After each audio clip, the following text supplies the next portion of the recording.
High everyone, welcome back to my another mini vlog. আর এই ভ্লগটা হচ্ছে স্যাটারডে স্পেশাল। শনিবার সাধারণত প্রত্যেকের বাড়িতেই নিরামিষ হয়, তাই আমাদের বাড়িতেও নিরামিষ হয়েছিল এবং সকাল থেকে খাওয়া দাওয়া শুরু হয়েছিল পরোটা, সুজি আর আম দিয়ে। আর তারপরে বিকেলবেলার দিকে আমরা একটু সেজে গুজে রেডি হয়ে গিয়েছিলাম। কোথায় গিয়েছিলাম যদিও তোমরা কিন্তু শর্টসে সেটা আগে দেখেই নিয়েছো।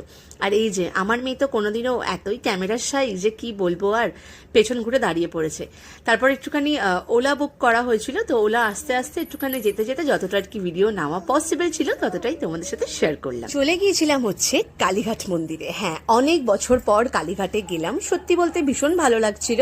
আর শনিবার থাকার কারণে কিন্তু অনেকটাই ভিড় ছিল। আর এখন কালীঘাট এতটা উন্নত হয়েছে যে ভীষণ ভালো লাগছিল। আর বিশেষ করে নতুন করে এই স্কাই ওয়াক, যদিও স্কাই ওয়াকটা কিন্তু অনেকটা বড়।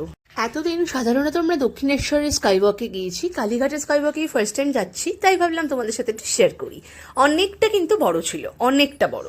তারপরে পুজো দেওয়ার জন্য আর কি যে মিষ্টি আর কি সেটা কিনে নিলাম, কারণ এখন এত কিছু চেঞ্জ হয়ে গেছে।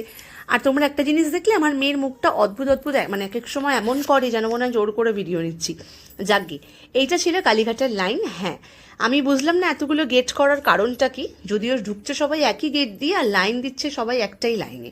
তারপরে ফাইনালি আমরা ভিআইপি গেট দিয়ে ঢুকেছি, তার জন্য আর কি আমাদের সময়টা অনেকটা কম লেগেছে। আর তারপরে ভালো মতন পুজো দিয়ে বেরিয়েও এসেছি। আর এটা হচ্ছে ষষ্ঠীতলা। এখানে সাধারণত ভিডিও করা অ্যালাউ ছিল না, তাই আমি টুকটাক কিছু ভিডিও তোমাদের সাথে শেয়ার করলাম। সাধারণত শনিবার থাকার কারণে এতটাই ভিড় ছিল, যাকে ভালোভাবে পুজো দিতে পেরেছি। সবাই মিলে ছোট্ট খাট্ট খুব আনন্দও করেছি। আর তারপরে বেরিয়ে একটু কচুরি খেয়েছি। দক্ষিণেশ্বরে তো আর এখন পাওয়া যায় না, সেই রাস্তার যে কচুরিগুলো পাওয়া যায় সত্যি ভীষণ ভালো লাগে। দেখলাম কালীঘাটে এখনও রয়েছে। যাই হোক, অবশ্যই জানিও কালীঘাট ব্লগ তোমাদের কেমন লাগলো। দেখা হচ্ছে পরের ব্লগে।